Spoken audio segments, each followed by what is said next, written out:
News. Right now we got a criminal justice professor charged with setting series of fires around massive Dixie fires in California. Man, they burning up shit too. Right back on Keep It P Podcast.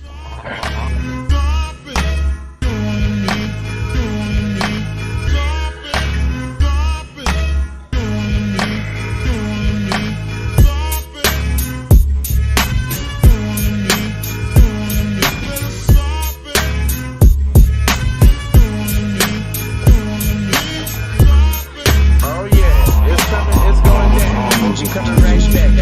I told you, bye. I told you, didn't I?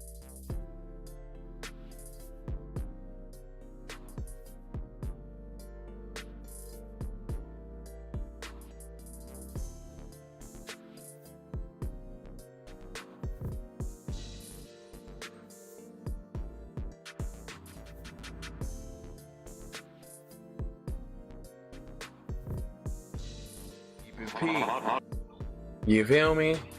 And you know, this is PCP going wild. This is J Lava stepping in for Kendra Blackwood. She couldn't make it today, so I said, you know what, I will fill in for you.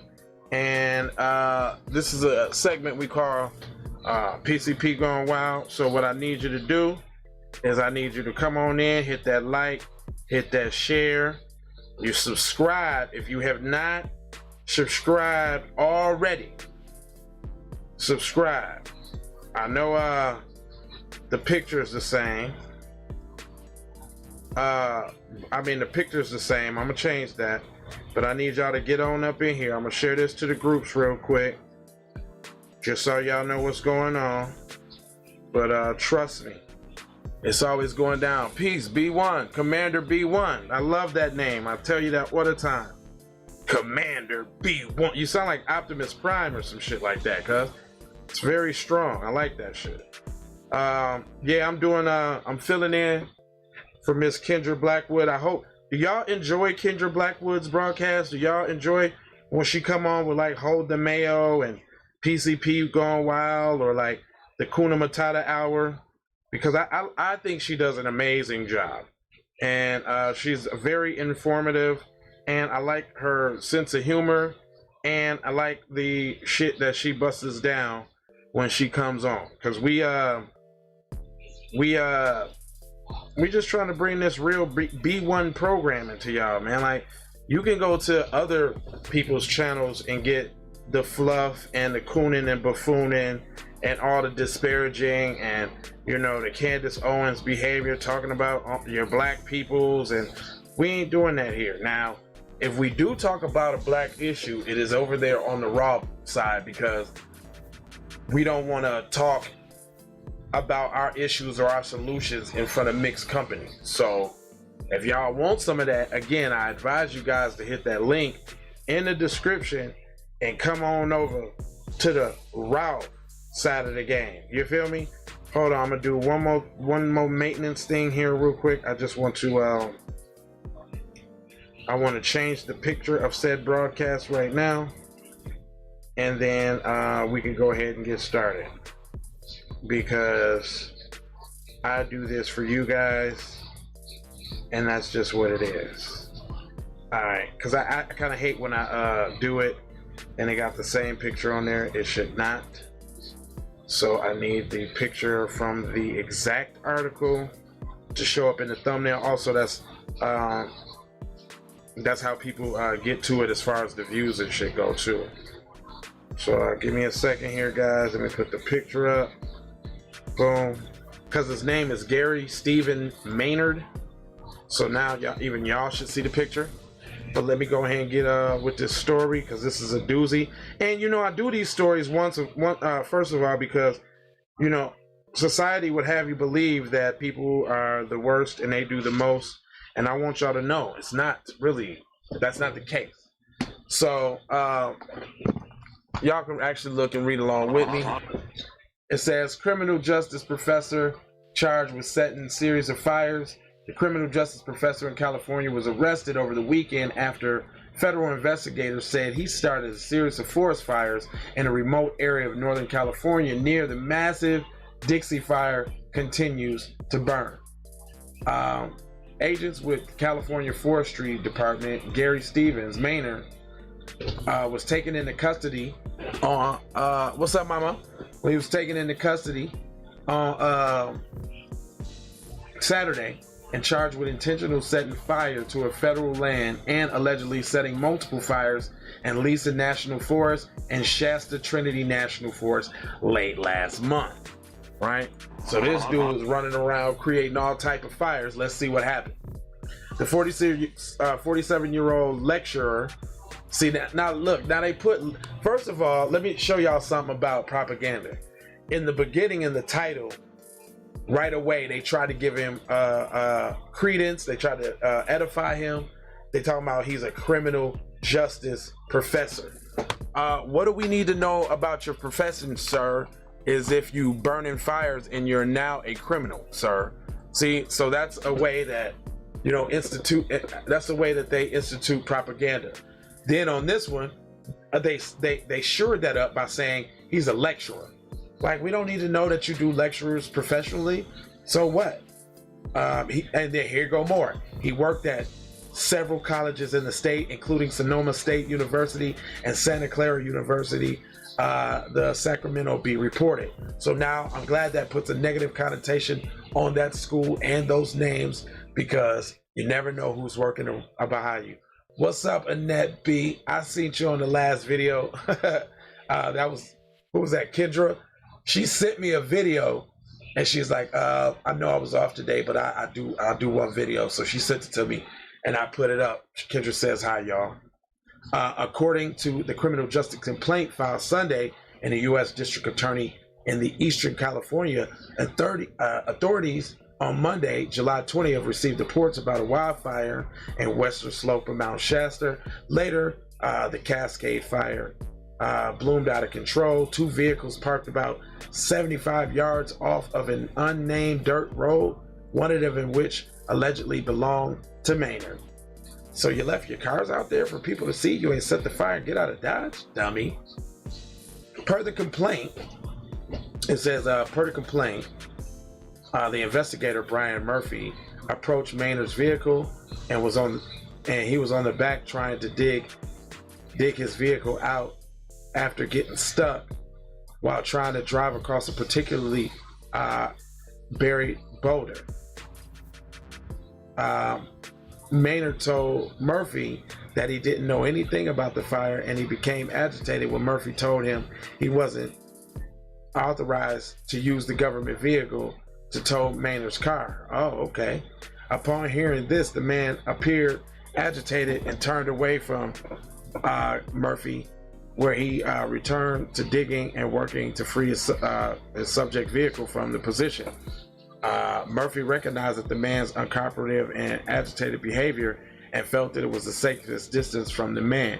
The other car was parked approximately 100 feet away, and the occupant, referred to as Witness 1, said that he had been there since the previous day and had observed an interaction with Maynard on the day of the fire. He told the investigators that Maynard had arrived several hours before the fire started and seemed very angry after he got his car stuck.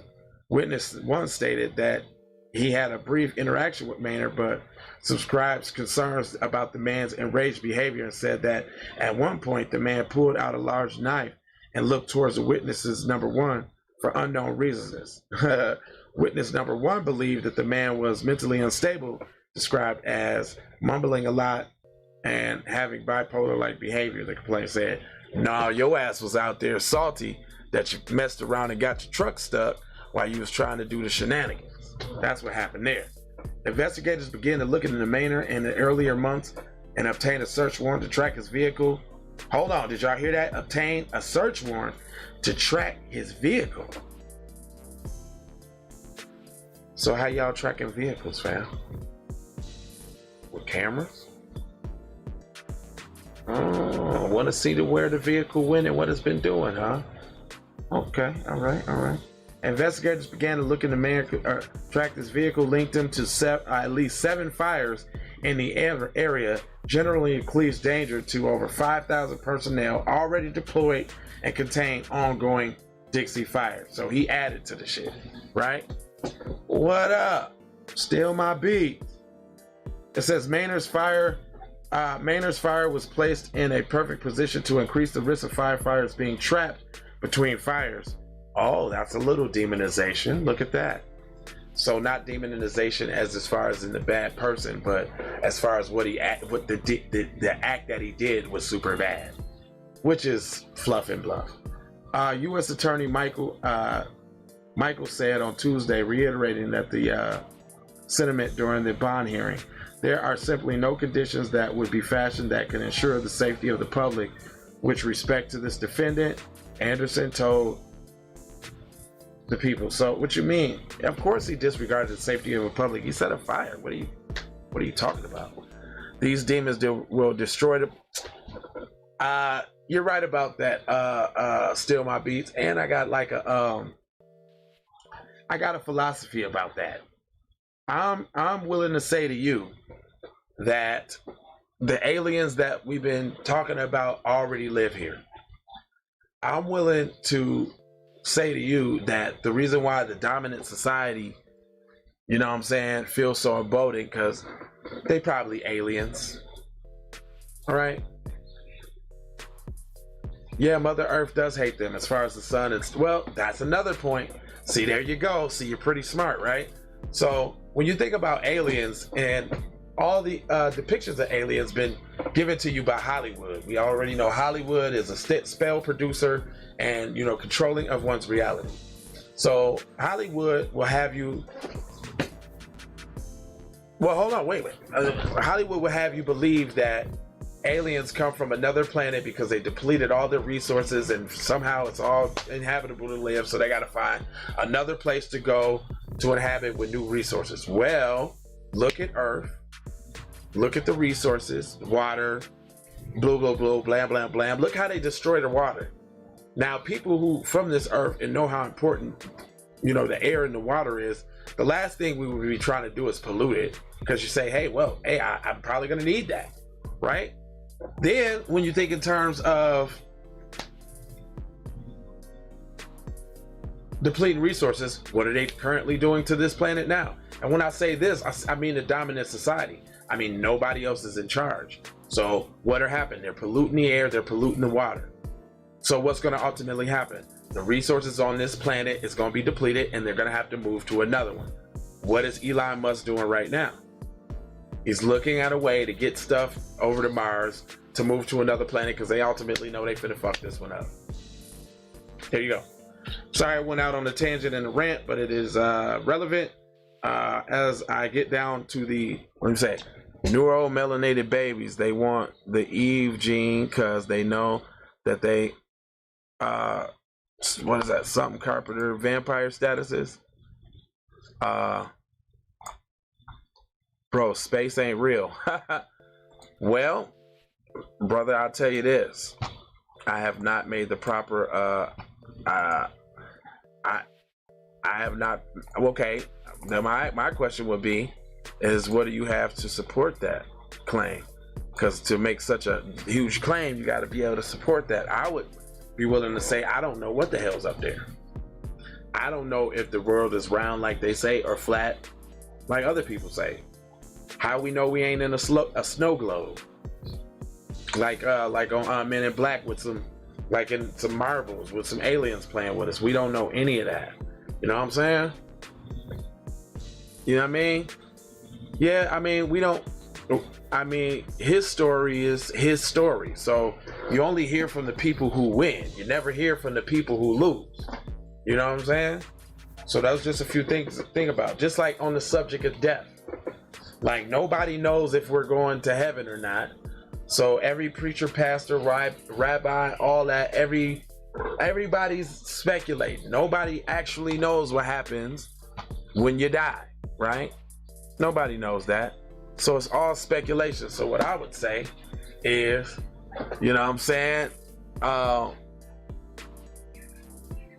Live your life to the fullest while you're here right now. Make every day fucking count.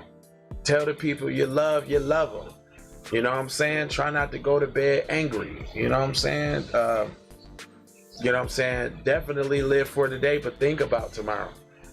Because if you wake up, tomorrow gonna be here. You're gonna have to hit it over again. Never stop, never quit up. Be one health and wellness. Man, I've been making great strides and great triumphs in my life here recently.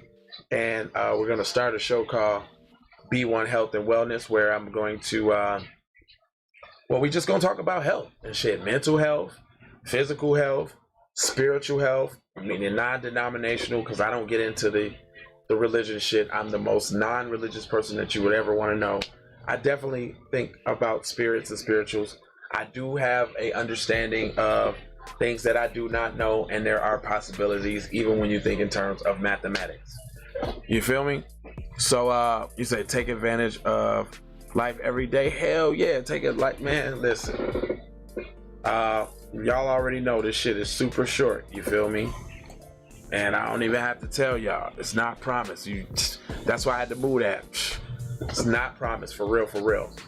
I was thinking about bouncing out and coming right back in before we go live at 6 p.m. for the flagship show, Keep It P podcast. But I'm gonna go ahead, go get me some libations. My folks' throat sound dry and all that. So we're gonna tap back in. He said they are interdimensional beings.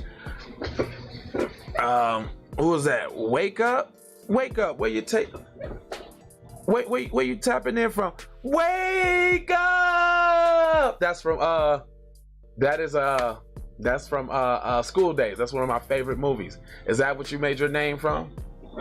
Tell me if I ain't cold or clever, because I got this little thing in my head when it comes to movies and videos and songs and shit. Like, I can see something and I can reference it real quick. Is that where you got your name from? From School Days? You're supposed to live every day like it's your last. Yeah, you're supposed to.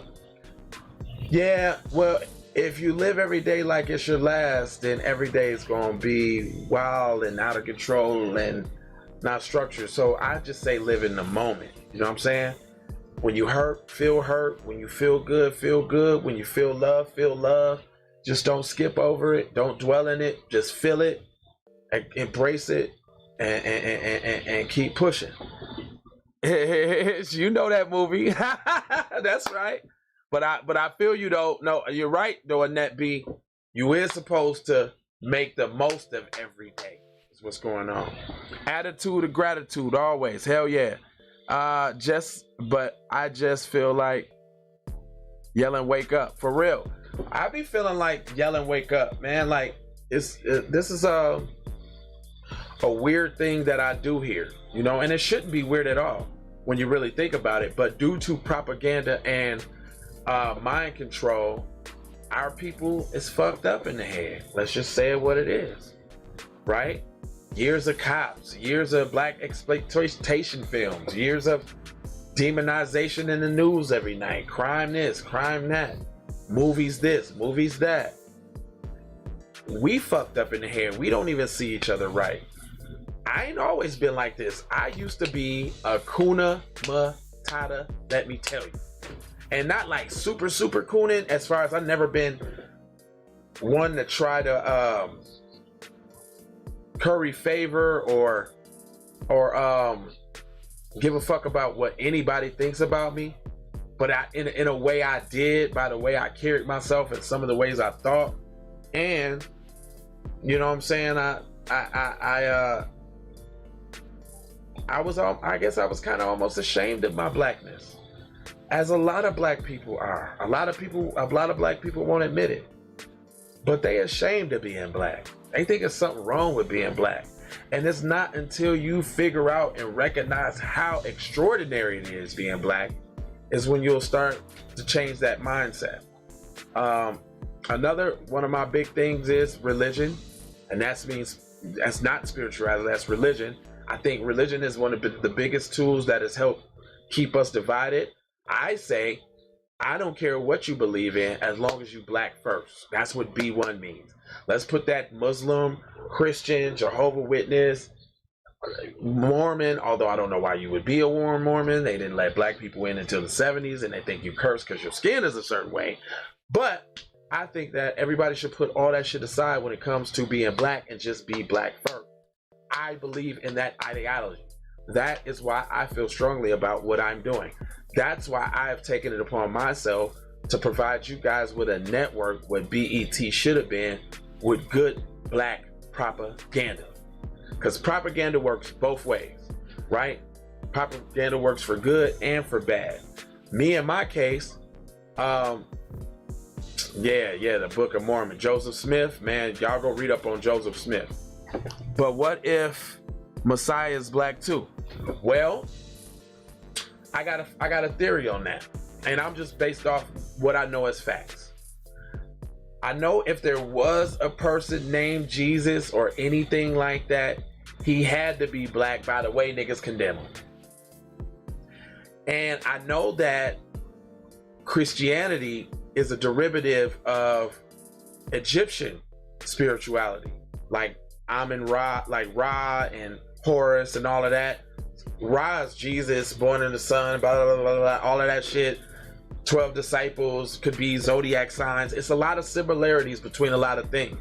So I don't think that so much that there probably was, and from what I know about white supremacy and my theories on aliens and people and all of that, there probably was a black man back then that could do some extraordinary shit and was crucified like a motherfucker for example of humanity, that if you motherfuckers on this planet are gonna buck up to us, this is what's gonna happen to you. If you think in terms of what bug breaking is, if you think about what they used to do back on slave ships to kind of bug break everybody and keep everybody in line, he said B1 is the most important thing in our lives. You fucking right it is.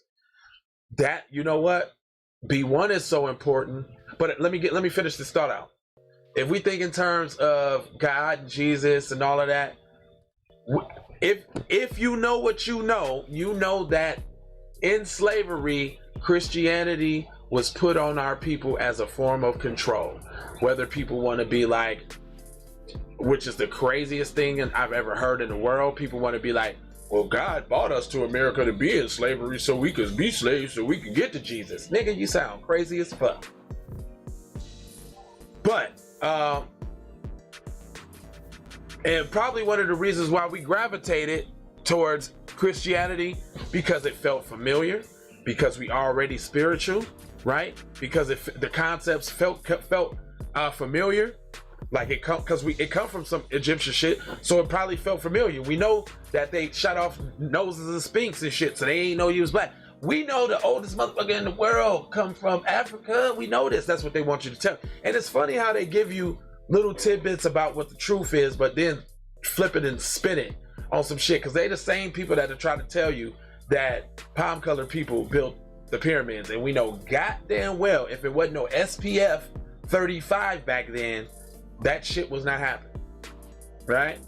It says, yes, but you can't negate things just because it was used to enslave you. The same things that was used to enslave us is the same truth that liberates us. Well, I would say that's your opinion and you're entitled to it, and I can't negate what you're saying as your truth, because one thing I have recognized throughout my travels in the world is I do recognize that if there's one thing is true, is that everybody in the world has their own perception of what they think God is. Thus meaning, in my opinion, God is of the person and in the person's subconscious and indicative to that person. Because if that wasn't the case, then we wouldn't have 43,000 sects of different Christianities. If y'all didn't know that, there's 43,000 different versions of the Bible, and they all say something different.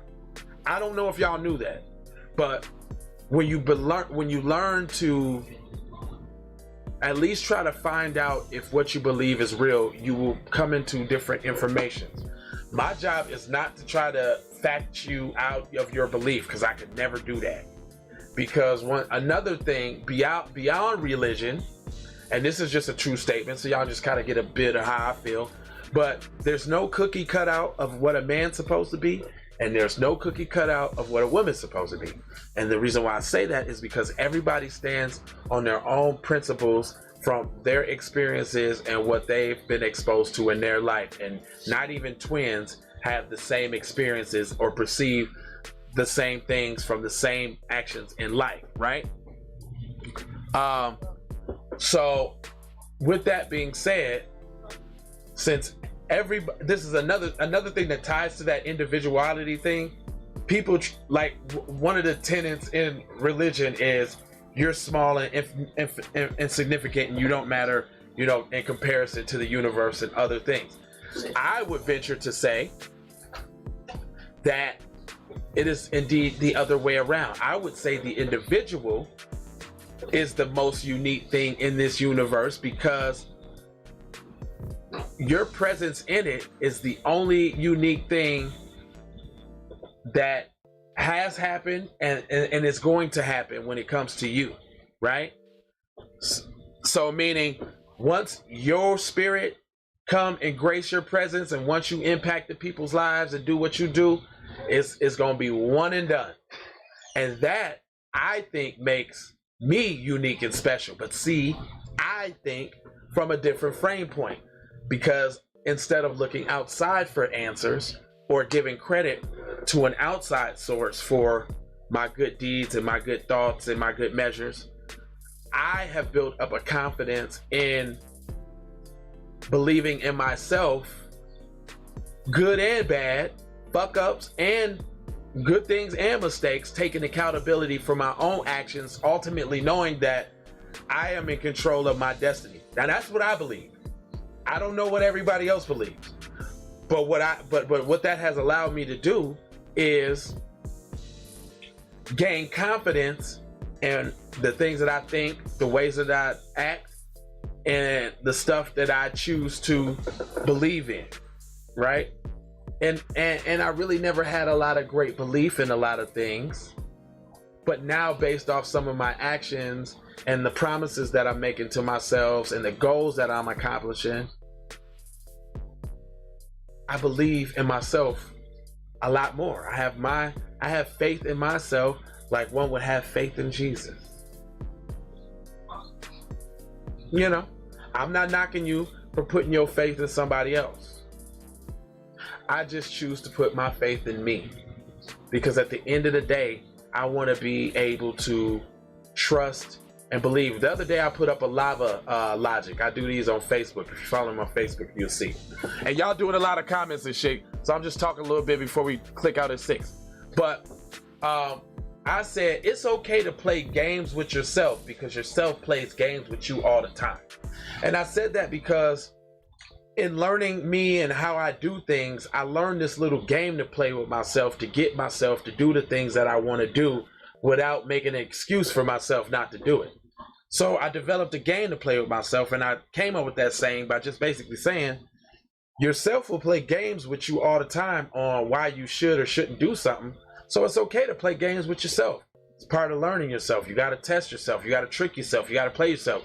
And I always say this one more time before I get out of here because we got to clack back in. But the only difference between you and Beyonce or Jay-Z or whoever you look up to, whoever you admire, whoever you think got it going on, whoever doing something, the only difference between you and them is they told theyself that they could do it regardless, and they didn't give a fuck about what nobody said about it, and they set out to do it. And they kept doing it. Even if it wasn't the thing that they set out to do, they kept doing it until they made it happen. And y'all, that's the Keep It P podcast. This ain't my first shot at a podcast, and it's probably gonna be my last because Keep It P gonna be here forever, baby. Y'all gonna see. There's something special right here, especially with my my partner TZ Vine 7.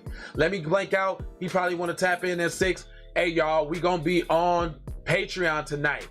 $5 Patreon. We going raw tonight. We got some good topics tonight. I hope to see y'all over there. Plus, we got the call-in number on Patreon for y'all to call in and chop it up with us. Or it's gonna have the comment section and all of this same thing. So follow us over there on the raw. Look at that, man. Look, the number right there. We be going in on the raw. Come over there on the raw. Other than that, man, a couple words I'll leave you with.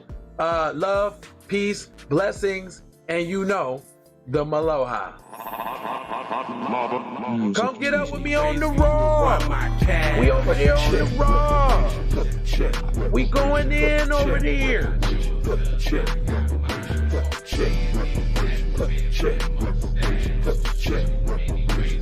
Tryna bring it back, back, back, back, back. Tryna bring it back, back, back, back, back. Tryna bring it back, back. I bring it back like I took you from the premises. I bring it back like it's stolen from a nemesis. And I'm coming back. Bang my line. You can holler at me later. Shawty bang my line. Shawty bang my line. Bang my line. You can holler at me later. Shawty bang my line. You can catch me on the book or DM me at IG. Consider me. Look, I don't play with this shit. You don't even know what I gave to this shit. Self-made with this shit. I slay with this shit. Been a lot of roads I done paid with this shit. Look. Taking flight, changing life in one night. Like 2 a.m. do it right. Up late like midnight. Small fish, big appetite. Get an extra for if you whip it right. We gon' do the 6 o'clock live, shawty. We gon' do the 6 o'clock live. Red gorilla, I eat your dog, your poochie.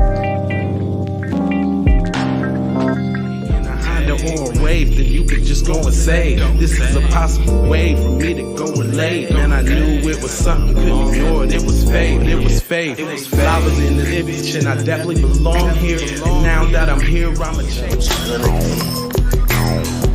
Yeah, I'm an animal, red gorilla. I eat your dog, your poochie. Get what you're gonna get, front and center. Get with your girl living life, with your new standing on my tooth, graduated with my honors. TPC scientific, getting to it with the plan C. Kickback, zip set, Y'all see them t-shirts, man. Go copy one of them.